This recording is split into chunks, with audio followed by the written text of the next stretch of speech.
Let's Mind Travel, where we are going to be joined by the hilarious Johnny Mitchell. And before I actually get a little bit more into introducing who he is and what he's doing, I just wanted you guys to take note that I have something new going on this time, and it is a logo on the bottom right or left. I don't know. I'm looking at it on my right side of the screen, but it's a logo. Shout out to Lowbrow Creations. He created that logo for me. He does artwork for the company I'm with. Super rad dude. I'll make sure to link him in the description, but go check him out. He has all kinds of dope merch and stuff like that. I'm sure you will appreciate.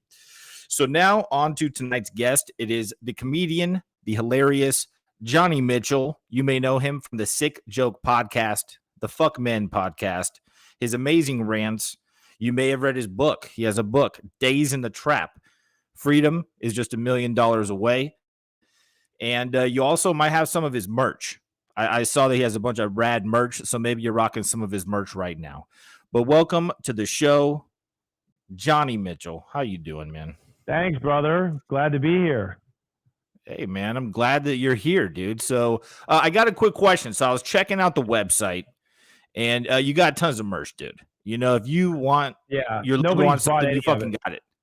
You didn't nobody bought any of it. It's all sitting in a warehouse waiting to get shipped. You didn't clean house with the face mask? I took a big L on that. I really overextended myself too early on into the podcast. Nah, hey, that's a boss move, dude. Taking a loss is a boss move for sure. Right? It's what they call it in business, a lost leader. There it is. Led with some losses. You got a lot of leaders, man. So I would imagine that you would have cleaned house with the face mask, though, man. Face mask, I don't know about it anymore, so, but like 2020-ish, you weren't moving units of those things, selling cases? No, I wasn't. I don't push the merch hard enough. Like, I'm such a cuck. Like, I just want people to, like, sign up for the Patreon. And so, fuck yeah. But I feel like the merch game is the way to be. If you got enough fans with some money, all my fans are broke, too. I get, 18-year-old Twitch streamers, the not successful ones, listening to my show and their parents' basement. They got a lot of money tied up in OnlyFans right now, you know? Totally. Like, dude, I'm stretched thin. I signed up for another $2 account, and I'm a little – I don't have any lawns to mow. This chick might show her boobs this month, you know? Like, I gotta really weigh out my options here, you know? Yeah, I don't have $3 to give you for 4 extra shows a month. I wonder, like, how much the average human being, because I don't subscribe to anything besides all these fucking, Netflixes and things like that, and that's pretty expensive. But I wonder what like the average human being is spending like on the OnlyFans, the Patreons. Like, I'm thinking it could get pretty hefty, dude. You know, it's weird. Like, well, yeah. People spend hundreds a month in just the services, just Netflix and all Hulu, all that shit. It's like the days of cable. It's the same thing as the days of cable when you had to pay like $150 a month for, 70 channels or whatever. So they're getting us. Like, we thought we were getting over once the internet came around. We were like, fucking $8.99 a month for unlimited movies. And now 15 years later, it's $15.99 a month times 5 platforms plus your internet. Yeah, me and my buddy have a joke where it's like at some point all of these things are going to merge: Netflix, Hulu, Discovery Plus, and they're going to sell us all one package and just call it cable. You know? Yeah, right. It's like, dude, I was paying $60 a month, and I kind of miss cable, man. Like right now, we had some shit go down at the house, so the insurance put us in this hotel while it's getting worked on. And they have a cable box here, which is pretty nostalgic, but I miss the days of finding a channel. I don't know what's coming up next. I'm catching like The Office is on all the time, and I'm catching them mid-season, And you're watching a lot of like half of the first act of Back to the Future, Men in Black, whatever's on TNT. You're catching like old South Park episodes, but you don't miss it, I think, because when you want to sit down, when you do want something, and you need it to move, right? It's never on, and you got to sit through commercials. I don't think long-term, I'm good. When I go on the road, I can watch TV for like a day, and then I'm over it. Then I'm like, get me back to like YouTube where I can get high and watch, Great White Shark Attack videos. I would say for sure YouTube is like my go-to. Unless Ozark has like another episode, dude, then I'm pretty much just YouTubing. But that season was dog shit. Like Ozark sucked after like the second season. So they're stretching these things out. Like this is why Netflix is losing.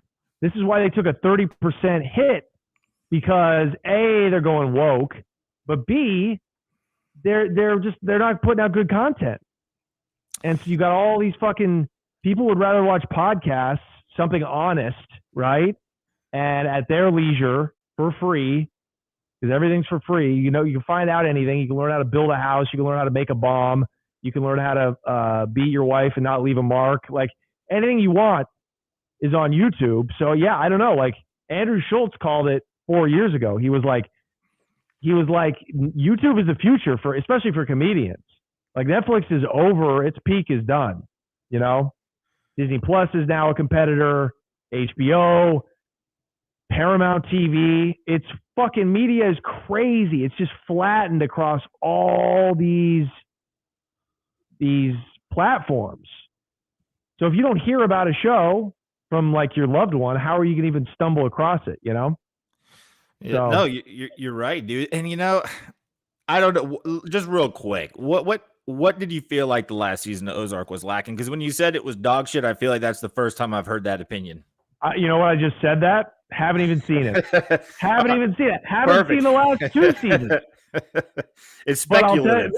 And so you got me. As a comedian, you say something with certainty, and we usually don't know what the fuck we're talking about.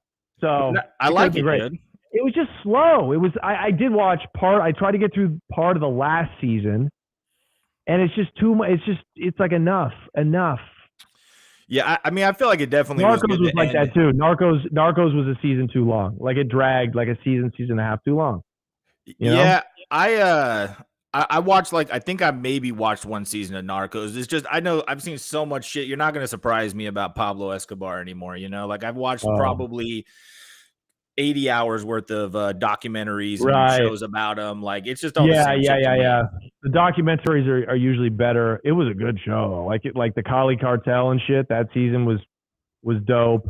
Mexico was the best though, because they really go into like the history and the collusion of the government with these drug cartels. You know what I mean?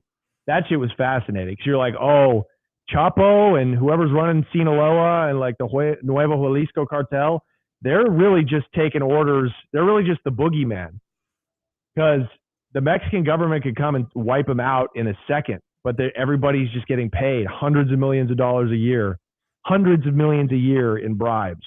Yeah, I mean, there's no way Pablo Escobar he was like a fucking celebrity, dude. Like he was visiting the United States, going to SeaWorld, you know, taking pictures in front of the White House. Right. Everybody knew the jig. It's just everybody was benefiting off of the jig. So why would they stop it, you know? And that's why we in America are so stupid. Like, why don't we just take bribes? You want this shit to end? We're all eating. I mean, we're at pretty big debt right now as a country, man. So it's time to take bribes. It's time to start taking bribes. That's the new hashtag. Let's just take bribes. Fuck it. Take bribes. I mean? Hashtag take bribes. Build back better? No. Bring bribery back. The bees in which this country was built upon. You know what I mean? Yes. Bribery. Better Business Bureau. Bring bribery back. All right? I think you got a new merch idea, dude. You know? Love it. I love it. Maybe this will hit. I don't know how many people you got watching this thing, but maybe this will hit and we'll start trending. We got a couple people, man. You know, over the course of time, more we'll see it. I usually keep these things up. I just like to do it live, you know, in case like anything crazy happens and we have people watching it live. You know, it's better safe than sorry. On that note, man, real quick, because I started Googling it and I stopped because like it was leading me places. But one of the things on your merch is fuck Tia. What is fuck Tia, man? Give us a little bit of insight on fuck Tia, because I googled it and it took me to like shit. That was some inside shit on our podcast about a year ago when we first started. We had a neighbor that snitched on us for using bad words. She shared a wall with the podcast studio, and she went and ratted on us. So we got evicted from the studio. So we started making fuck Tia. Her name was Tia. So we started selling fuck Tia merch. Dope, dude. I like that's something I can stand behind. Right. I mean, you're competing, but you're competing against Karen. You know. Tia was the black Karen. That's what we describe her as. She was a black girl with a fro, one of these like woke urban black girls that watches like Two Dope Queens on HBO. Fuck So yeah. and they're the black Karen. They're so snitching and Karen has no color. Karen is colorless, dude. Karen is colorless. Of course, she's anti-racist. She's woke. I mean, there's Karens everywhere. We can't get away from it. But yeah, I was Googling fuck Tia because I wanted some insight, and it just took me to like fucking Spanish and bang websites and shit and like Pornhub and because, like sense. Tia. Yeah. It was translating it in that way. You know fuck what I mean? Aunt. But I like the fact that, black Karens have a name now, well, they should be. I mean, black people can do anything white people can. Exactly, dude. And actually, just on a note, man, because one of the things I dig about you, dude, is I guess people call it edgy. I just call it observational. I think being edgy is only a benchmark of the times that we're in, yeah, for sure. But I had a guest on a few weeks back or so, or maybe late last week or something. And it was a buddy of mine in his rap group, and they're all black dudes in a hip hop group. And he told me that they went to a comedy club. And the comedian told jokes about every race and left out black people, dude. And it said it really hurt their feelings. Right. Well, it should, because you're not including them. You're not including them in the fun. Like, that's why real people, they see like trans jokes. It's like, okay, that means that they're part of the group now. Everybody should be shit on equally. Yeah, man. It's like, why can't we make fun of each other anymore? I mean, the term we were talking about is like make fun. There's nothing negative about fun. Let's just make it. So I want to get in. I want to bring it up a little bit earlier, but we got talking other stuff. We were talking about narcos, man. One of the things about you is, and I'm sure I could read all about it in your book, Days in the Trap. But you were smuggling drugs, bro, and you got caught and you went to prison for it, right? So what was it that you were moving, dude? Is it weed primarily? Pounds and pounds and pounds of fentanyl. Fentanyl? And yeah. Wow, I'm kidding. dude. I'm kidding. I would have done a lot more than a year and a half if I got caught with that much fentanyl, as much weed as I got caught with. Yeah, dude. I mean, do you talk about it? I mean, is it like exclusive to the book, or No. Go read the book. Days of the Trap, it's actually called. But Days in the Trap actually works. It's called Days of the Trap, and it was about, because my generation from the West Coast was like, in the early, late 2000s, it was like a gold rush of marijuana trafficking. Like it was to like white boys what the 80s was to crack for black guys. You know what I mean? It was just like money handled. Asians too, dude. Asians get overlooked sometimes, but Asians run a lot of the game too. You know what I mean? I don't know if you've dealt with Asians, for sure. But a lot of Asians in BMW mid-size SUVs, dude. Definitely. Yeah, definitely. And now everybody does, right? Now it's like, it doesn't matter. The game's not even over, but it's just so different. But yeah, it was about like, it's just my story about a young kid, a middle-class kid from Portland who's, had everything he wanted basically, right? Like super stable, middle-class family, but I just was fascinated by the life of crime. And it was just kind of how I got into the game, just as like a high school punk, and then just rose through the years and just meeting all of these crazy people, and then getting lucky and like starting to ship it all over the country. And I made crazy money, right? 7 figures, $1 million. And like, that was like the drug dealer's dream back then. That was like a lot of money, $1 million, well, like to a 24-year-old kid, it might as well be 50 million, right? Yeah. And then of course getting locked up and going to prison and finding like who I am in there, So it's like a coming of age story, really. No, hey, it sounds like tons of sex and blow and Colombian hitman. It's a very sexy book, Fuck yeah, dude. Very you gotta have a little book. bit of blow in it. Of course, you gotta blow, you gotta natural. fucking, you gotta have, I'm on, what else is glamorous about that shit? Yeah. Whatever. Tons of ecstasy, dude. Tons of MDMA, the pure shit. Yeah, that's right. Yeah. Did I take ecstasy in that book? No, I didn't. I was just treating my nose. There you go, dude. Yeah. I treated my nose a little bit for a little bit of life. Best shape I've ever been in my life, dude. You know what I mean? Yeah. I'm at like 250 right now. I was like 170 in my fucking prime. The only time in my life I would just wear white plain t-shirts. You know what I mean? It was rad, dude. But so yeah. so weed wise though, are you still smoking weed, man? Are you enjoying it, or Yeah. Yeah. I you're still you're smoke weed. you're in California, right? Yeah, Or I'm are in you LA. not? I'm in Dope, LA. dude. Where are you? I'm out here in Riverside right now, dude. But I mean, Oh, right. I was in LA today, actually. I work with the cannabis company, a good friend of mine. We sell the clones, which you could grow your own. And then we Yeah. also sell by far, I mean, I'm biased, dude, but like the best weed in the fucking world, Like my buddy's been growing Yeah. forever for 20 plus years. But Yeah. Yeah. I was down there protesting taxes, dude, you know? Nice. Were you really? Yeah, Taxes, dude. I know I said it like it was a taxes, joke, but taxes specifically on weed?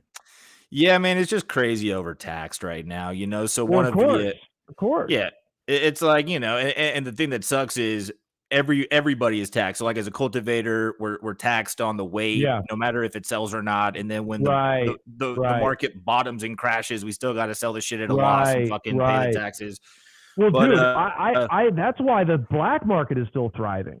Like, it's funny because it kind of makes the premise of my book a little irrelevant because like I thought I was part of the last generation of like bootleggers, right? Like we were like prohibition's done, it's over. You're gonna have to be like a company and fully legit, and you're gonna have to be like competing with these massive private equity companies. But dude, the black market's twice the size of the legal market in California still. It's still like a $35 billion a year racket.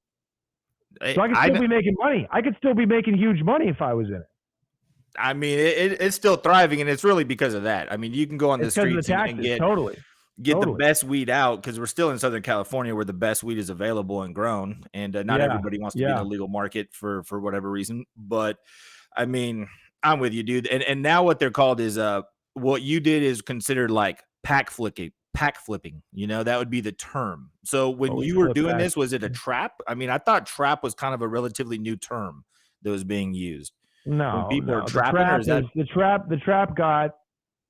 I stole that from Southern rap, right? Southern lingo. The trap started in the South, and it was a trap house. And a trap house is where you cook crack, right? But the trap, it grew, and it got popularized in rap and hip hop in the South, and it kind of spread all over to become this just general term to mean drug dealing, So it's kind of a crazy term to use, like you're trapping yourself. Well, I just ripped it off. But it is because you know what's funny about it? Because drug dealing is a trap. Like when you're living that kind of lifestyle, it's totally a trap because you're gonna fall eventually. Yeah, like me and my buddy were talking about terms, because we have a thing we call them chads. A chad is an industry corporate tycoon that got into the cannabis game because he feels like he can make a lot of money and doesn't have any kind of cultural background or doesn't even care about it. His business plan is going to work, and it usually fails pretty miserably. But these people are referred to as chads, and there's even chads. Oh, great! Just a second here. Yeah, they're the suits of the business. Did you lose me for a second there? Yeah, just a second. You're back. It's all good. Hotel shit. But so yeah, they're called chads, man. And we were talking about the terminology, and it's like nowadays it's called trapping. If you sell weed illegally. And dude, I've been to trap houses that are in the 40th floor off of like nice Los Angeles. You know what I'm saying? There's very high levels. I'm sure the kind of level that you would that you were doing money wise. But and then I've also been to trap houses. I never retailed it like that. It was all, wholesaling, right? Like picking up like maybe 20 packs, 20 pounds at a time. And then we would just ship it 5 at a time to our guys on the East Coast, And it was crazy because we made $1,000 profit a pound, right? Which is insane to think that a middleman, a guy who's not even growing it, I never had any interest in it. Like I always thought the culture was kind of dumb. I was just never, it was never my thing, like I cared only about the drug dealing and the money part. Like I never had any interest to actually like grow marijuana, but I could make just middlemaning, just taking it and passing it along to somebody else, $1,000 a unit. So I do 20 of those a week, bro. We're talking $500,000 a year. Just one guy, just a kid. So, you can imagine what like the next level like would bring, like imagine if I had been growing. There were people just making untold millions. Dude, I knew I knew these guys. So back in maybe like 2017 to 2018, I dealt with a lot of these like black market brands that, are you familiar with vape cartridges? You know, they're filled with Yeah, like the fucking yellow liquids and shit. So I yeah. would sell the empty versions of them to labs and whatnot. But dude, I knew these guys that had a lab down south, and I would bring them like 100,000 of these cartridges a week. Sometimes they all had like Ferraris and shit. One of them owned No way. 25 dispensaries, like trap dispensaries in Detroit. I mean, fucking crazy Crazy. money, dude. Like, Yeah, I really. mean, Like it sounds like there's actually more money in it now and less risk in certain ways if you're a really good businessman, because you can expand to different cities, and because it's legal everywhere you go. You just, if it's less legal in a certain market, you just got to find the loopholes, yeah, dude. But I feel like, what do you think? I don't know. That's an interesting question. You know Well, more about it than I do. And I was just gonna say, those same guys, though, they also own like multiple jerseys. I mean, actually, I shouldn't say, but they owned a lot of very legitimate businesses as well. You know what I mean? But like, Yeah, these dudes all came up and basically got their start selling weed, man. That's what it is. I mean, I yeah, sold a little bit of weed back in the day, really just so I could smoke weed. You know what I mean? yeah, Like, I hung yeah. out mainly with the people that sold it. Right now is probably the first time in my life I would consider myself someone that sells weed, because all I do is like go into shops and sell weed. You know what I mean? Yeah, you're a distributor. You're like a salesman. Yeah, but it's pretty fun, dude. You know, I've sold a Yeah, lot of shit in my life, and weed is definitely something that I've always been yeah. aspiring to sell as a career. You know, so That's funny. but That's most people go the other way, but hey, I like it. I like it. you Yeah, no, know, drugs is like the best thing to sell. It sells for sure, itself. for, Like I'm like, especially in these times, dude. You know what I'm saying? I mean, I think we might lose some customers to the cyber world. You know, to the metaverse you possibly. think people aren't going to want to even get high because they're going to be so high just from being on the hooked up to a machine? You know, dude, you fuck with psychedelics at all? Sure. So I'm pretty big into mushrooms. Actually, I mean, I ain't gonna do it. I got a shirt here though with some mushrooms on it. But so I had a pretty gnarly mushroom trip. You know, I make tea out of it and I take pretty Yeah. large doses. I always tell people, if you're gonna go to the ATM and it's an unlimited amount of money, how much you taking out? You know, like go Yeah. big or go fucking homeless. You can't just do a little bit. Right. So and I had this weird vision of the future, you know, and I thought in the future it's gonna be this like simulated universe, and they're just going to sell you these happy fun tickets, and it's basically Right. going to replace psychedelics. So Yeah. and I guess if you're that in tune in the metaverse, do you really need a biological fix, or could it all be produced technologically, you know, if that's even a Right. word? Yeah. Yeah. Yeah. I don't But I know, thought man. I I don't thought know, that'd be dude. kind of cool, to like $5 for 2 hours of a trip. Why not? You know, Right. I'm kind of Right. into it. Right. Right. I don't know, man. I just think we're all going to be. I think that's going to be like the end of humanity as we know it. Once the metaverse is really like got its full control over the society, which hopefully will not be in my lifetime. Um, but I feel like I am like half cyborg already because I'm always looking at this thing. I'm always editing something. I'm always fucking staring into a screen. So it's like the phones have become an extended part of us. So that Neuralink shit is coming. It's coming. I mean, it's probably a few decades away still, Are you but for it? I mean, are you gonna put it in your head if it comes out? it depends how old I am. Like, what are the benefits of it? Like, obviously, the government's gonna like track us and control us and shit. But what are Here's the the thing. actual like stated benefits of it? Like, they My can tell if you're about to have a stroke. I think it like will signal if you're about to have a stroke. I think it'll. I think there's medical uses to it. Like, it'll detect if something's wrong up there, basically, or inside your body. Dude, you went a totally different direction. For some reason, I thought it was like Google in your head. I thought that was the whole thing. It was kind of Well, like that you can it will access. evolve to that too. It'll evolve to that, but it'll start off first as just like a medical, basically like having a CAT scan in your brain at all times. You know what I Well, mean? that sounds helpful. That doesn't sound too bad. For sure. Well, it starts there, right? It all sounds helpful at the beginning, every Yeah, invention, but then goes too far, and the next thing you know, we're fucking ripping each other's throats out like we are now. because I would see it Figuratively at speaking. because I guess in my head I thought, how fun would life be if everybody knew everything, you know? But then I thought, well, maybe it would be more or less though like an upgrade, you know, like I only got $5,000 on it, so I'm only going to get like level 1 access to brain And power. that's the problem with it, is that it will be total control by the elites because it will be based on how much money you have.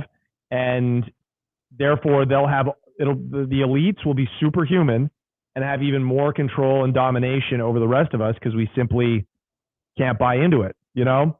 Yeah. So that's what the globalists and the conspiracy theorists would tell you, but then logic tells you that when you just look at the events of the last 2 years. So that's not good. I think I'm moving to an island and gonna call it a day. No, that's the goal, dude. To get the fuck away from not putting anything in my head. and that's the other thing. It's like, so if they could read your thoughts, what if I just think about killing somebody? You know, do I get arrested? Right. That's it. Like, hey, you want to kill your boss? Well, future crime. We're going to arrest you. And they're going to link that to your bank account, so you could probably just think about shit and buy it. But maybe if you have a bad thought, you just automatically get a penalty fine, you know? Right. Totally. Well, that's what the Chinese are like. They're almost there. The social credit system. You know, so if you tweet something about the government that they don't like, they could just say, oops, because they control all the money on your phone. Oops, you can't buy Pampers. Your money doesn't work at the store. You know, like that's their goal. If you look at the stated goal, like the World Economic Forum that's going on right now in Davos, they're talking about how can we make it so everything is on a one world currency hooked up to everybody's phone, right? Like they're talking about that. Wouldn't it be Bitcoin? Wouldn't that be like the red herring or what I don't know. Red herring? Yeah, red herring. I never knew what that meant. I never knew what that meant, red herring. Me neither, but can we but what I know what a herring is, but I don't know. Red herring, what is it? A warning? A warning? I think the red I don't know. I don't even know how to explain it. I think red herring means it's a warning. It's like a warning shot, you know? So I don't know. Bitcoin to me though always just felt weird, man. It always felt like because from my understanding, a lot of people in the beginning used it as a way to trade currency and make transactions for illegal and circumvent like taxes and shit. Yeah, for sure. And I'm not the kind of guy that thinks the government is stupid. You know, I don't think that the country is ran by the dumbest people in the world. I think they put a lot of dumb people in front of us, so we don't think they're that smart. But I don't think it would be beyond the same government that work with Pablo Escobar to think, hey, it might be a good idea to create a fucking currency, you know? Yeah, that, everybody, sure. all these criminals can use, and then we'll trap them down the line. But Bitcoin kind of dude, the ultimate entrapment. Yeah, dude. But are you a Bitcoin debt man? Are you into crypto or nah? Or I don't even have enough money to be into it, dude. So I mean, you know, that's what I'm saying. Like I don't, and it's past the point where like if I take the little money I do have, I gotta like be paying attention to it all the time, and like I like aggressive shit that I can buy in low and bubble off of quickly. So like if I'm not at the beginning of a bubble, it's like nah, I'm good. Like that's why stocks losing value too, because it's like the government the powers found a way to control it. So I don't know. It's good. It's like a solid investment, I think, long term. But I'm gonna buy gold. Gold ounces, dude. Precious metals. It's just going up, and will keep going up as currency gets more and more devalued. Yeah, dude. I actually know quite a bit about gold, and the only reason is, and I did like a whole thing on a podcast I just did about it, but I worked because I do sales by trade. That's pretty much my thing. So if I don't have like my own company going on, or if I'm raising capital, I'll just find a fucking telesales job or something that is commission based, you know? Right. And I took a job selling gold and silver, but unfortunately it was a company that was basically targeting old Republicans and using Republican tactics to drain out their retirement accounts and their 401ks and all that. But yeah, they're like a casino. I got very educated. They're like a casino, basically. Yeah, dude, it was fucking crazy, man. We would call people telling them we were calling them from fucking Fox News doing a survey, and then like 5 minutes later, we're trying to get them to dump and liquidate their IRAs for fucking gold, and they were giving them. They're talking about Peter Schiff, like scare tactics. It will lose its money tomorrow. It will lose all value. You must buy these gold ounces. Yeah, dude. One of the things that like people would say was shit like, let me ask you a question, you know, if you're sitting downstairs in your living room and the room upstairs is on fire and smoke starts coming out, you know, you might not see it then, but how close does the smoke have to get to you before you get out of that house? You know, like, do you have any money in the stock market? Are you playing roulette with your life? It's like, It was some crazy shit. And every morning they would have a meeting, and that was the whole thing. They had a lot of lawsuits going against them, but they would try to obviously make it that we got to work on these people's emotions. You know, you ask them what they think about Nancy Pelosi, AOC, they get fucking riled up.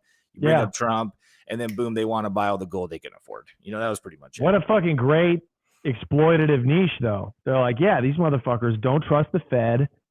They don't trust the Democrats. Fed, Democrats, sky's falling. Dude, illegals, jobs. That's why the tagline was just like Fox News, because you either watch it or you don't. It's very polarizing with Fox News, you know. So if they're I watch Sean Hannity every night, it's like ding ding ding, you know what I mean? Fucking perfect. Yeah. But yeah, man. So just to kind of get a little bit into some of your content, man. I'm a huge fan of your content. I feel like right now there's a lot of people worried about saying a lot of shit. They don't want to offend people, man. It's so cool to be woke these days, and opinions or identities and all this other shit. But you put out some pretty aggressive stuff, man. I mean, is that something that you've just kind of always done? Do you like just to make observations on things like this? Has that always been your thing? Or Yeah. That's where my mind goes. Like my mind, I would love to be one of these like clean comics, or, you know, like slice of life comics who can just see like the tiniest things, almost like a Jerry Seinfeld brain. I would love that shit. I think it's brilliant. Like how like the mind behind like the real observational humor, but I just don't think that way. You know, I'm a dirtbag deep down. I mean, I'm a clean cut kid, but I just like edgy, offensive shit. I find it hilarious. You know, I don't even do it to be edgy. I just do it because I just do what I think is funny. I hate comics that just try to push the line. Those guys aren't the ones that are really working. It's the guys who are like funny with who they are, you know? Yeah, dude, and it's definitely, I mean, because I watched quite a bit of your rants, dude. One of them, actually, one of the ways I first saw a clip of you because some dude tried to like attack you. You know, you were talking shit. Well, he didn't try. He attacked me. He succeeded. He succeeded. He succeeded in attacking me, but we finished him off pretty good. Nice. I had those black folks on my side, dude. You fuck up their entertainment, they're gonna fuck you up. So fuck yeah, dude. You don't run in there just make a ruckus like that, bro. They're there to see I mean, but comedians have been getting attacked for a long time, is the truth of it. Like long before me and Chris Rock and Dave Chappelle, comedians have been getting assaulted because people don't like hearing stuff that they don't want to hear. Like humans have never liked free speech, you know, like, and the fact that we have so much of it so fast in the United States is like remarkable. So, but when people don't like hearing shit they don't want to hear in humor form, and it's funny, like that's what really pisses them off, because like the joke wins. That's what Louis C.K. said back in the day. He's like, people who get offended hate jokes that are funny because that means like they don't get to win. The joke, the audience, the rest of the people declare it's funny. So it is, you know? So that just pisses them off even more, you know? And people are drunk and retarded and fucking depressed. People are psychotic, dude. Facts, dude. And I think a lot of people are just not aware, dude, and they don't have an identity, and they're fucking like, I think it's easy to get offended when the threshold for being offensive is so low right now. And that's why it's so important to be able to joke about the shit. You know what I'm saying? Yeah. It's like, I feel like right now, if anyone makes a black joke, they're fucking racist somehow. It's like, do you know what the term racist actually means? Yeah, I don't think it means making a joke about somebody, you know, but it's like, it's the fact that it's unacceptable and it makes you a racist. It just makes it such a sensitive environment and like this fucking climate that feels uneasy for people that actually want to be a free thinker, you know, like. Yeah, but most people aren't like that. That's just what you're seeing on the internet. Most people are pushing back. Most people want to hear edgy shit, or else I wouldn't be working. I wouldn't have a job if most people didn't. Way more people want good humor, politically incorrect humor, as long as it's funny, than don't. That's just all like those deep fucking Twitter and subreddit feeds. It's niche, dude. It's niche. The people, LA and New York are the only places that people really, and San Francisco, the only place where people are talking about like intersectional feminist politics on a comedy show and come there to like really, they come to a comedy show and really say, okay, well, how does this guy feel about queer theory? Like, that's a sliver of people. And that's why the Democrats are going to lose. I'm glad to hear that, man, because I'm kind of isolated. I got a small circle and I ain't really fucking around too many people all the time. So I guess I am being brainwashed by the media and feeling like people are getting too soft. You know what I'm saying? It's for sure brainwashing. I mean, people are getting soft, but that's different than politically correct shit, Like, I'm soft. I podcast and do stand-up comedy for a living. I don't fucking have a job. Like, that's soft. I'm talking about emotionally soft. Right. You know what I mean? Right. I think I'm just targeting in on strictly emotions. Like, they're emotionally soft and they're fragile, Totally. So talking about comedy, man, watching a rant you did, or would you call them rants, dude? I feel like is that like an offensive word to say someone's doing a rant? Or is that like we call it? It's a rant.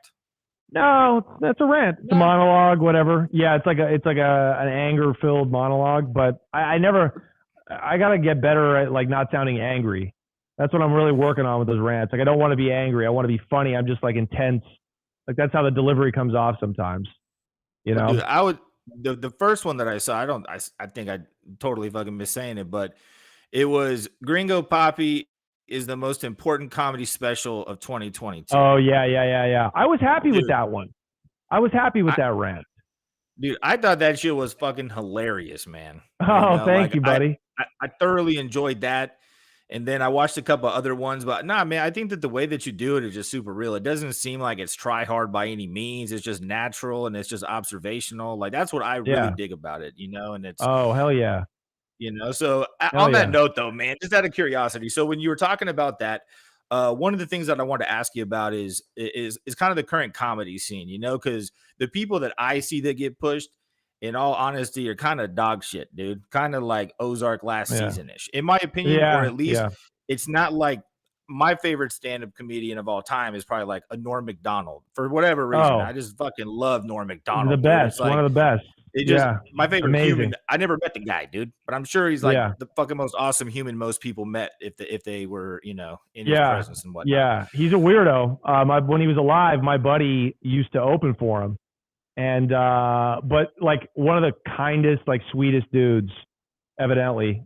I never met him personally, but great guy, like humble guy, and just like they don't make guys like that anymore. Like a real character, Like they don't make those kind of like individuals anymore. That's what the internet does, unfortunately. That's what the internet and social media, and Tim Dillon talked about this, like there's like a sameness to everybody because most people have to kind of change who they are to fit in with what the algorithm rewards, So yeah, Norm's one of the best.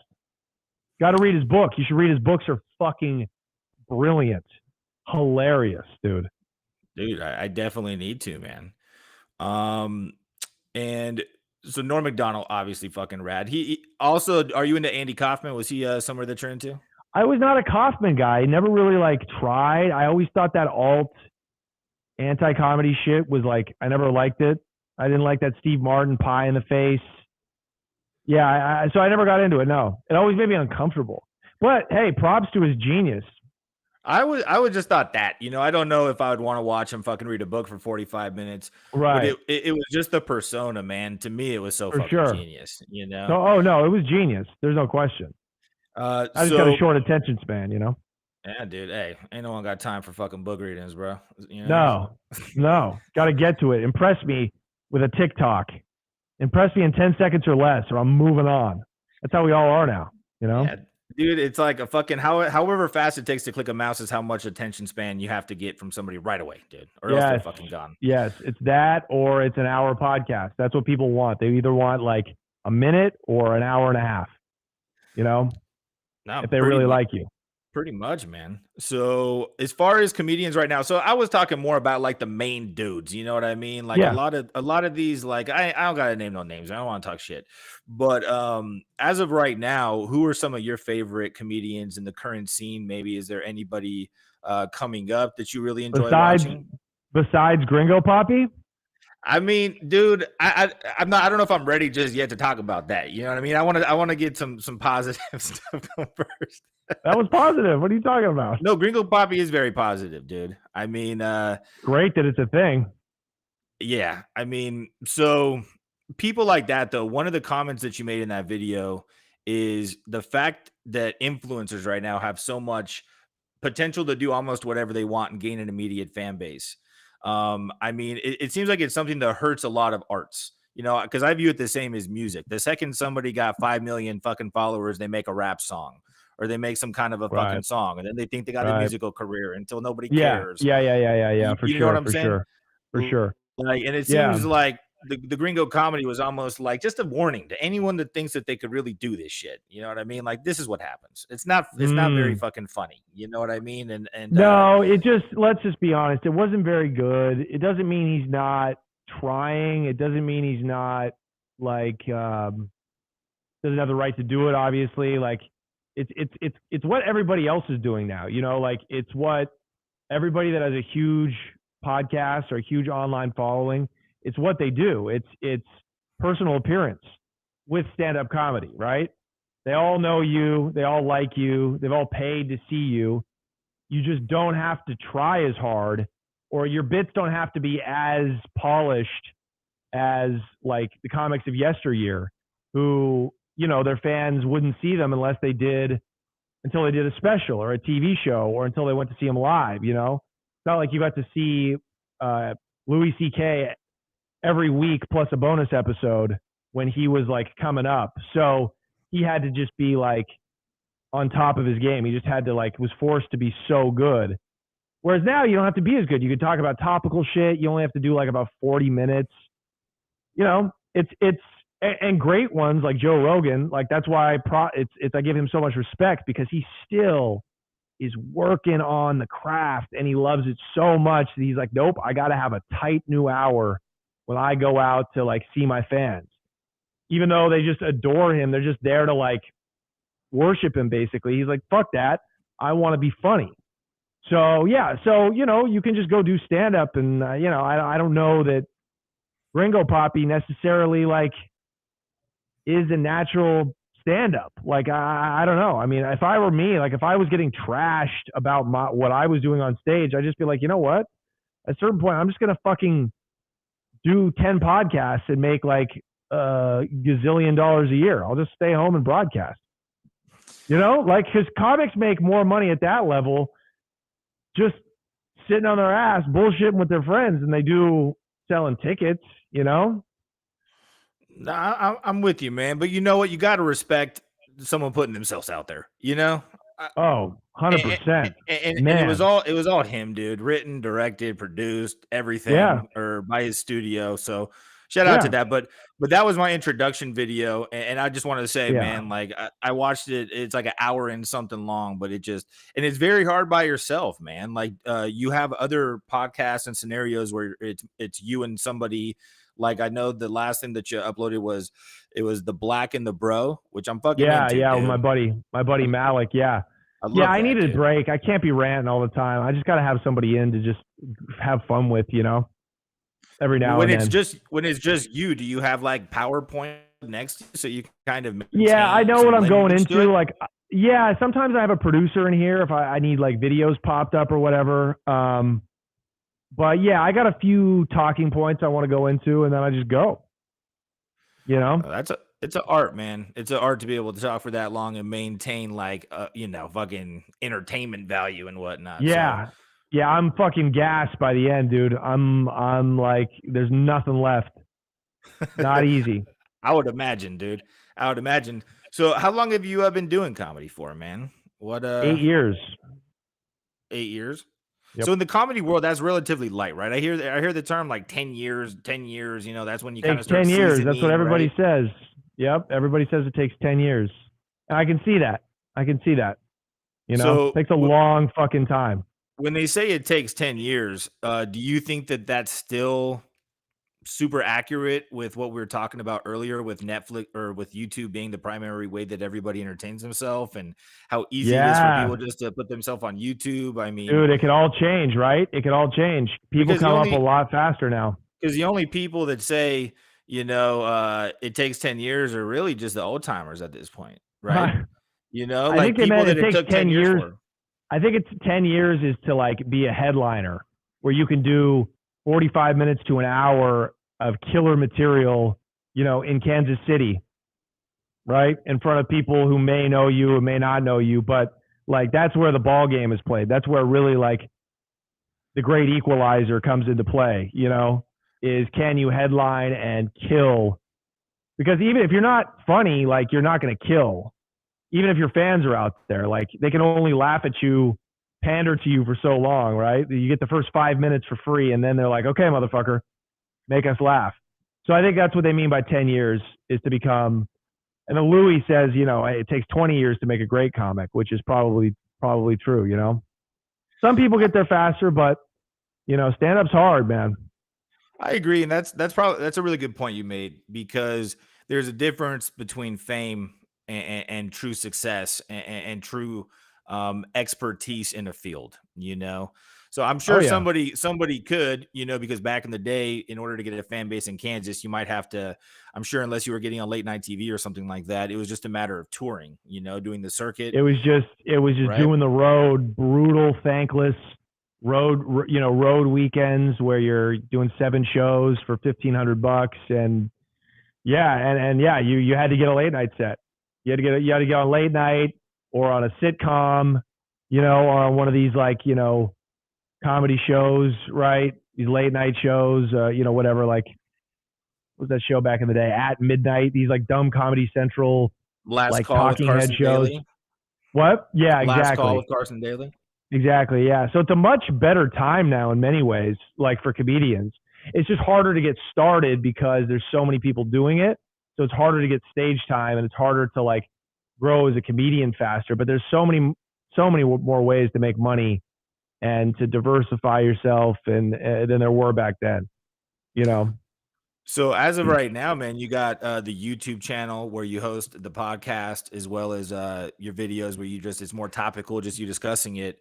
People could find you at the Improv, correct? You perform at the Improv frequently? Yep, I'm at the Improv in Hollywood. I'm at the Laugh Factory. I'm at the Comedy Store. I'm at the Ha Ha Comedy Club. I'm all around LA. And, one day I hope to be out, all over America. So we'll see. But I'm all over LA. So if anybody's ever in town and you want to see a show, just DM me and let me know if you want to see me perform. And I probably got a show that night. So I'll let you know. Hell yeah, dude. And then as far as these shows, is it something that you have booked like a lot in advance, or because I've been to the Comedy Store before, and it seems like there's you more than me, obviously. There's the regulars that just can kind of go in whenever they want, and maybe sometimes the shows are scheduled. Is it kind of like that with you, or is it always scheduled like on the books? It's like all everything you're gonna see. Everything's always scheduled, but I know my schedule like a week or 2 weeks out. So I do run my own show at the Improv every month now. The next show is on June 19th. It's the Sick Joke live show, and that's a fucking great time. Like, we just have killers on there. We had Kurt Metzger on this weekend. We had Amir K. We had Rachel Wolfson for the new Jackass movie. A lot of other people. So it was fun. So yeah, I definitely recommend my own show at the Improv. Hell yeah, dude. And when do you have any kind of future dates that are out of state for people that are out of state, or just in general for you kind of furthering the reach? Yeah, I guess if you have some listeners, I'm going to be at the Kansas City Comedy Club June 2nd through 4th, featuring for Jonathan Kite, my friend. He was on Two Broke Girls, and he was on a sitcom with Jamie Foxx. Dad, you're embarrassed. Stop embarrassing me. So I'll be there. Yeah, that's all I got for now, man. Just there and locally in LA. So you got anybody local or somebody out there in Missouri, you want to see a great fucking show, come out to the Kansas City Comedy Club. It's like the Comedy Club of Kansas City, wherever it is. It's in Overland Park. So if you've got some listeners out there, you'll love it.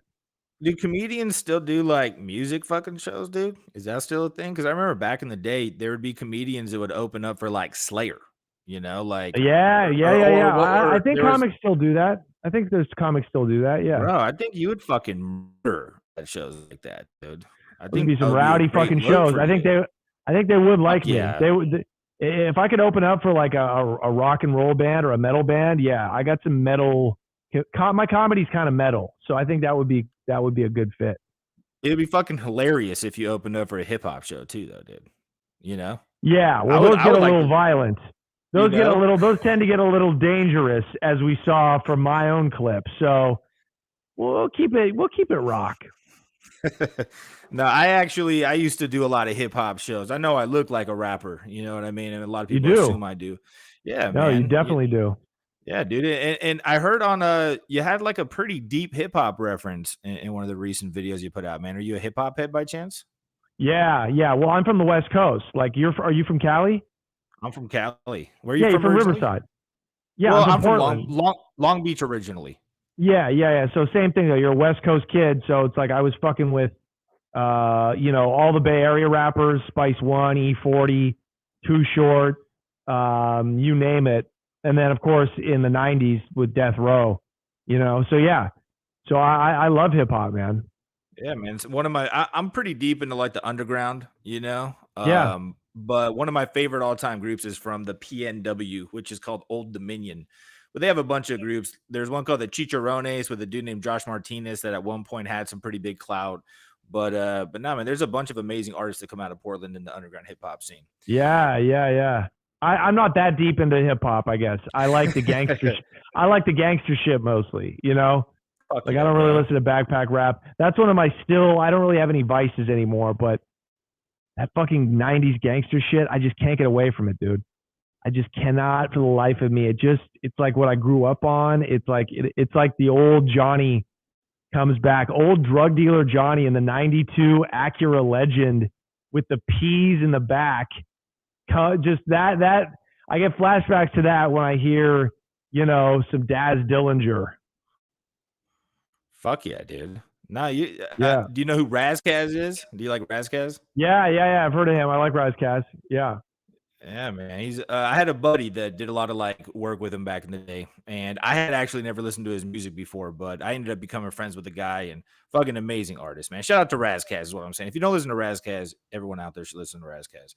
Hell yeah. So one thing yeah, he's and it's dope because I never heard him, and then when I was introduced to him, it's like you get 10 fucking plus years of someone's catalog to go through, and it's always a You're fun right. time. Right. Right. So, dude, before I put up an Instagram story asking people if there was topics they wanted to hear about, and let's go over a couple, dude. Is that cool with you? Cool. Of course.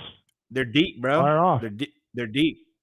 Okay. And this is from Introvert Bagel, dude. It's so creative with these names sometimes, dude. Oh yeah, Introvert Bagel. I mean, that sounds like the name of like an indie band. Yeah, dude. That sounds like an improv troupe. Make some noise for Introvert Bagel. It does. Dude. I fucking love it. I love it. Love it. So, do hamburger buns come with sesame seeds, or does someone have to place them on? That's a great question. That really is an introvert thought. That's a pothead thought. Holy shit. I had no fucking idea. I would have imagined the question would have been bagel related. But it's still bread related, Yeah, so it's on brand. Yeah, they got it. Fuck, dude. I think it's just I think before it completely hardens up, they just fucking sprinkle it. That's what they sprinkle it on. That's what it is. They're made like donuts in the same way, right? Like with batter and fucking. Because they start off as water. Dough has the stickiness of a frosting at some point.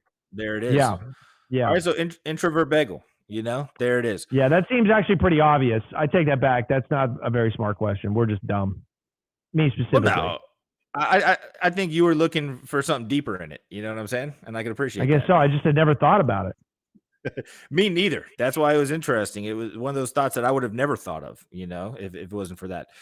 So another one is coming from Bay Panda Sky. Right on. Okay. What age should you be to consider yourself LGBTQ+? That's an interesting question, actually. Yeah, I mean, what the fuck? Who you got listening to your show? Weirdos, dude. Which we're all Yeah. weirdos, right? These are elite weirdos though that I got fucking Oh, with me. And I'm proud sorry. of These that. are paid people. Oh, my bad. Oh, that's a great question. Oh no. Damn. These people didn't pay. We don't gotta. It's not Oh, that we don't have level to of pander to them? eliteness. Okay, well, I'll take it back again. Fuck them. Fuck Yeah, them, they're weirdo. weirdos, dude. They like me, man. What age do you have to be to consider yourself queer, essentially? Yeah. Any age, man. You can identify with whatever you're feeling in the moment. Like, I feel gay some days, dude. I just feel more straight more of the time. So, yeah, I think whatever age, bro. There it is. Make-believe. Dress up as a girl, yeah. I feel like that was like a baiting question, you know? Like, They were trying that to get was me to such a rant fucking about, like, great answer. You know what I mean? yeah, Shout they're out trying to you, get me dude. to, like, say something about, like, you know, trans people. It's like, that's a totally different thing, whether you should give kids, like, hormone blockers or not. Like, that, no, probably not, right? But, like, you can identify as a woman and look like you. Yeah. Whatever you want to do, baby. Fuck it, dude. Who cares? At this point in the game, who gives a shit? Just be you. It's a tired subject. Just be you. Just you want to cut your wiener off, dude? Preserve it, put it in a glass case, and put it above your fireplace. I don't give a fuck. There you go, dude. Put it above the mantle, dude. You know? Yeah. That's it. Wiener statues. Put it, stash it, yeah, or put it in your bunker in Idaho and save it for when the dollar crashes, and we're all back to hunting. Start an Instagram for it. You know, why not? Yeah. Oh, dude. Take pictures of it in fun places. Make it like dry it up, harden it, and make it like a thing to like tamp down like pepper with, like in that bowl, you know, or stir your fucking nacho dip. Make some homemade chili with it. Dude, I mean, there's a whole industry that could probably be built around fucking cutting your penis off and doing cool shit with it. Fucking, you know? post-op cocks. I would just say, if you're gonna cut your penis off, do it on OnlyFans, and like at least give yourself a month to promote it. You know, try to get some kind of television placement. Try to get some kind of radio. Weirdos listen to radio, so I mean, and I'll promote it for a small fee. I might pay for that. I would definitely promote it. Yeah, I would definitely promote it. I would try to get that person on my show. I don't think there's anybody that isn't slightly intrigued in watching that. You know, no, just to see what it looks like. I've never seen it.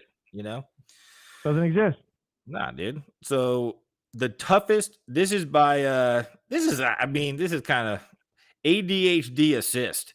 The toughest parts of life and how you get through it. Toughest part of life, in my opinion, is living with a mistake. Toughest part of life is living with a mistake. And I've had to learn how to do that better than most people, you know? Like, but I'll tell you what, it doesn't seem like it in the moment. But if you could push through that, man, you'll fucking grow so much, and like your life will open up in ways you didn't even think was possible. You got to make every mistake a little bird, dude. Yeah. Bob Ross says you got to make him a bird, you know? That's all right. That's all right. Okay, we'll just make him a little bird. There we go. Hey, no big deal. I got young Thai children trapped in my basement, but nobody will suspect. Is that... Well, Bob Ross, I never heard of that. I know that he does. I talked to him. He FaceTimed me with them. With the kids. Fuck yeah, dude. Me and Bob There's talk. actually I got I'm jealous, man. I got a shirt with Bob Ross on, and it actually says they're not mistakes, they're birds. Make all your mistakes of birds, you know what I mean? Nice. But I guess there's a guy in Riverside that hangs out down by the university that dresses up like Bob Ross and paints, and it's a whole thing. So every time I wear that shirt in Riverside, it's a great idea. That's money, dude. Yeah, that's a great gimmick. And how do you get through it though, dude? So mistakes, how do you get through it? Yeah, that's the whole rub, is like the only way forward is through, right? So there's no answer, bro. You just got to keep moving, and like, you know, unless you're doing life in prison, but even then you got to move on. Like, I don't know. It takes a lot of mental toughness. For me, it was like, when I first got locked up, it was like, it was thinking about really like what I wanted to do with my life. Like accepting that I couldn't sell drugs anymore. So like really like taking a step back and looking inward, being like, okay, what could I do? What do I like? And what am I sort of good at? And that's what it went from there. It's like, what would I want to do if it weren't just for the money? And it just took me a few years to find it, but I found stand-up comedy, and that was a wrap. You know, so it's just about searching.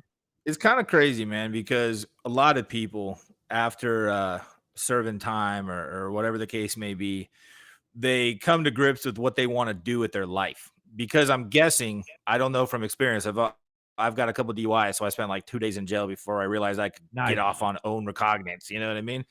Hell But yeah.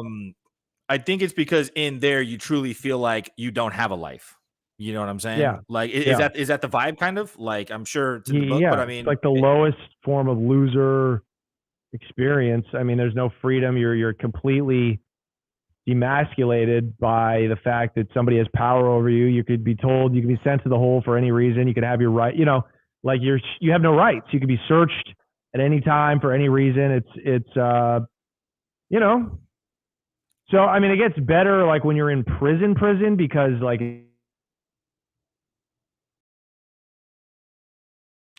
something weird happened, dude. Let me see here. yeah, but anyways, it doesn't take a genius to realize that prison is it's like it's the worst place on earth. And, I've and you been know, in August. and I know that there's some people that for whatever reason that's actually an environment that they enjoy for whatever, maybe, or at least that's how. No, you do get used to it. There are Like if you do enough time, you get because all your needs are met. Like you don't have any responsibility except to, like not get killed or fucking not kill somebody. Like everything's paid for. You don't have to get a job if you don't want. You can you lift weights all day and write letters home, and it's very simple. If you can get on it, if you're like sick at meditation and spirituality, you can find a way to be peaceful and be at peace in prison because it's like every day is kind of the same. You live simple. There's no hope. There's no expectation. There's no being goal oriented. And some people are okay with that. It's better than like having to go out to their fucking wretched lives, right? Where everybody's on drugs or dead. It's the whole same. And they're just prisoners of their own mind. They're like, I can never get out of it. I'm going to work for a minimum wage. And it's like, it's a really broken person usually that has that mentality, right? Like I can't live on the outside, Yeah, dude. And I think kind of where I was ultimately going with that is, so you went to prison and then it put life into perspective and you really actually went after what you wanted to do. You thought you want to be a stand-up comedian. Yeah. Like that's what you're fucking doing right now. You know what I mean? Totally. I know. And you said for 8 years. A lot of people, they have all kinds of things that they want to do in their life, but they ain't doing shit. You know what I'm saying? They get off of work, they fucking watch TV, they go to sleep thinking about what they wish they could do, and then they don't do it. But I think I'm lucky too. I'm lucky too. I'm from a really good family, and it's like they've helped me out a lot. Like when I first got out, and when I first moved to LA, like it was super hard, and they could bail me out with money sometimes when I was behind on rent. So I got it a lot easier than a lot of people. Like so life's hard. It's not like, but everybody can make the decision if you have a thinking, rational mind to overcome their past, to make higher vibrational choices, to live like in love and not fear. That's what really changed. It was really mental. It's the mentality that people are able to overcome. Doesn't mean you're going to achieve your fucking goals though, but you can make your life better, And I think anybody that ever has been in a lot of crime situations or got deep in some shit is probably super ambitious, dude. If they just found another thing to put that ambition towards, definitely they could do whatever they want. It's almost like one of my favorite movies of all time is Blow. Yeah. And when Johnny Depp's dad or in the movie, he tells him it's a great line. Hey, let me tell you something, kid. You would have been great at anything. It's one of the best lines in the movie. Yeah. Yeah, dude. I actually met Boston George at a High Times event one year. Oh, dude. yeah. Right when he got out of jail, there was 10 companies just waiting to license his fucking name. And so totally. Yeah, being a criminal now is like being a celebrity. When you get out, you just start a podcast. Like all those ex-mobsters, dude. They all have YouTube channels and podcasts now. Yeah, dude. It's so funny because it used to be criminals used to not talk about it. That was the whole thing. Omerta, we got a secret society. Now it's like, fuck that. I got a brand deal to get, So yeah, dude, Manscaped's paying me $5 dude. I gotta get this podcast out, Yeah, bro. shut What's the Sammy fuck the up. Bull? Yeah, I'm ratting. I But will tell you where I dumped that body in yeah, '82. dude, Wolf of Wall Street, man, he got a podcast. I mean, Yeah. that guy, I don't know. I would rank him lower than fucking bad criminals and shit that were killing people. But, so fuck, I lost why exactly. Whatever, I forgot what we were going into there. Regardless, I have another topic. I have a saving topic. Cool. Is Helen Keller real? She was real. Do you really think she was blind and deaf? Do you think that's a true story? Or do you think that was fabricated? I think it was a true story.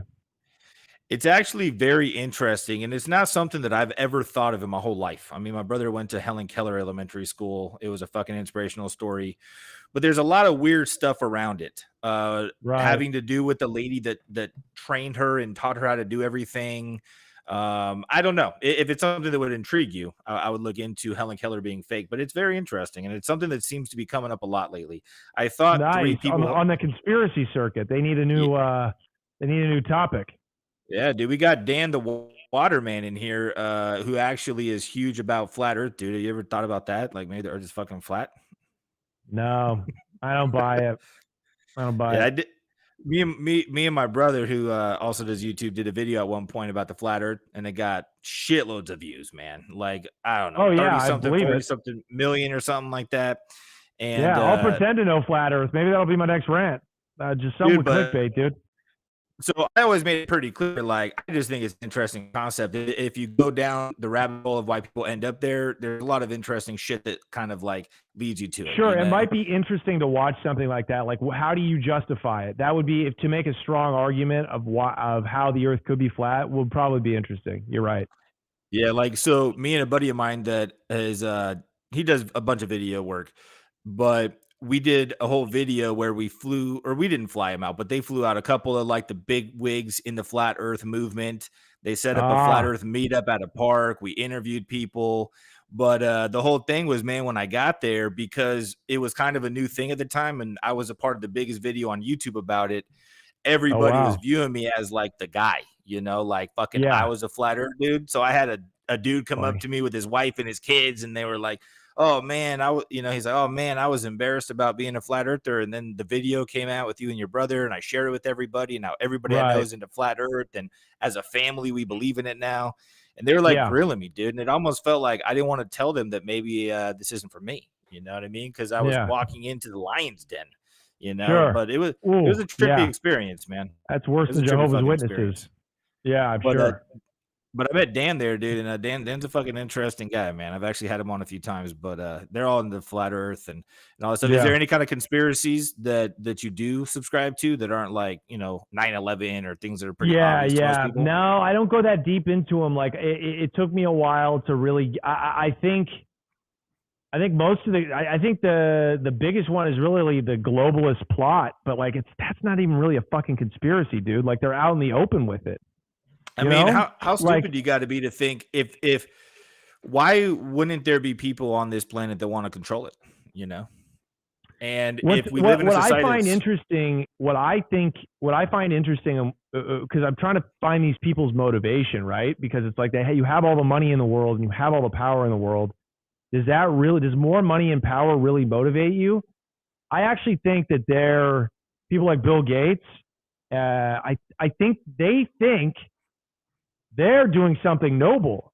They're like these elite crusaders that are going to save the world from total like pandemonium and breakdown, right? Like the Pfizer CEO, Albert Bourla or something. He's like, imagine the control. I don't know why I just made him the fucking governor. I don't know why I made him Arnold Schwarzenegger. He's like, imagine the control if we could fucking put these chips into people, right? That would tell us if they had taken their medicine or not. Like a clip just came out recently of him talking about that, like back in like 2018, So I think they think it's really a lot of it is what they're doing is, okay, so for the next pandemic, we're going to make sure that less people get sick, that less people die, that less people go hungry. And the way that we're going to do that is by controlling everything and giving nobody any freedom. because these people can't control. These people can't handle freedom. They can't handle choice. So it's like a very paternalistic kind of elitism, right? Like a total disconnection and disrespect for people. Like they can't. We can't let the masses decide what's good for them, right? Like we can't allow capitalism to function because it's just we can't leave it up to people to make choices. So that's just kind of how but they don't think they're doing anything wrong. You know, it's not like, ooh, some greedy evil, we're getting over on them. I don't think they think that way most of the time, you know? Yeah. That's just me. I mean, I guess that's why conspiracies are so big, because there's so much mystery shrouding our how we came to be, consciousness. Right. Where did humans come from? Was it evolution? Was it creationism? All this stuff. Right. But I think humans have been around for a couple 100,000 of years. You know, maybe a couple million years. Who fucking cares? You know, this is like irrelevant to the point. But at one point, there wasn't 7 billion people. Maybe there was only like 50,000 people. Sure. And it only took a small group of people to think we could probably control these fucking people. You know, it's only 50,000. Yeah, there have always been people. That's how humanity existed. You know? There's always a few motivated, like hyper motivated people. They were a little sociopathic that just wanted to be the dudes. And that's I always guess how people have been. But the glue is the mission, you know, and what the motive behind the mission. Like Hitler was a fucking evil dude, but he had to really fucking get people on board with some awful shit and make them believe that this was the move, right? Yeah. So it's like even you could have all the power, but you got to have a glue. Some might say religions could serve this purpose. You know what I mean? So I'm thinking, what if I kind of look at it like Scientology? You know, what if in the beginnings of times, the guys had an idea like, we'll just create this fucking crazy story and tell people that the eviler they are and the more money they acquire and they listen to these forces that be, they're going to get better afterlives, you know, just like how crazy Scientology sounds. But there's some very intelligent seeming people that are all about definitely. 100%. You know, like, I don't know if that's just that's I don't know if that's a really. networking thing, but I mean, do you know any Scientologists? Not openly, but like, hey, they just started that shit to sell books, you know. That dude just started as a tax break, and he was out in the open with it. He's like, you want to become rich? Start a church. That was his quote. Whatever that guy's name was. Ron L. Hubbard. Yeah, Ron Hubbard. So maybe it was just a super early Scientology thing they're still following, man. Because you're right. Yeah. I mean, what is the ultimate motive? That's what I was. Is it just boredom? You know, is it just fucking? I have no idea. But yeah. Last thing here we got from IG. Last thing I think here, and then I heard of black-eyed children. What's that? Black-eyed children. Okay, I heard black-eyed children. Okay. Black eye, you like black? I heard of black-eyed children. I heard black-eyed children. Black-eyed children. I don't know much about it. I don't know much about black-eyed children. I think it's just a creepy black-eyed children thing. So I guess the only question is, have you heard of it? No. What the fuck? I thought that was his Instagram handle. Oh no, that's a good Instagram handle though. Black-eyed children. Black-eyed children. I think that would be like a dope trio women's like post-punk band or something like that. You know what I mean? Like a yeah type situation. Yeah. So on that note, man, I really appreciate you hanging out with us tonight, dude. Of course, buddy. I appreciate the invite. I appreciate the support, man. Thanks for Al. Come on anytime, dude. If you're ever in LA, come see a show. Please DM me. And any of your fans out there. I'm doing shows all the time. Would love to have you out.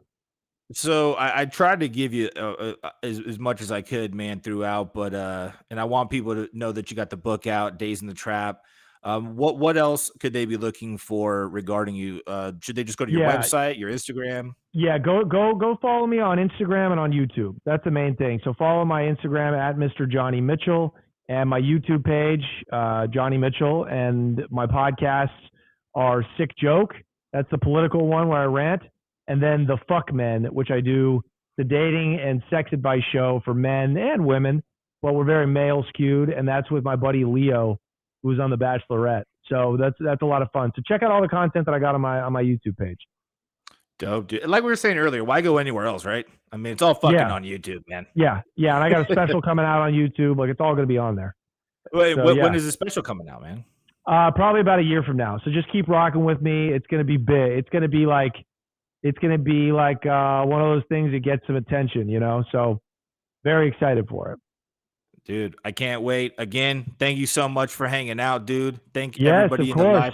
Thanks everyone in the live for being here. There was a few questions here, man, but you know what? We're just gonna we'll call it a day at this point. But I do appreciate Okay. you, and hey, I'll definitely be reaching out again at some point, man. I got to get you back on because there's a million things I'm sure we could talk about and have fun Yeah. with. Oh yeah. We'll go for days, man. We'll go for yeah. days. All right, brother. Well, you have a great one. Thanks for having me on. Likewise, man. Have a great rest of your night. All right. Take it easy. Peace.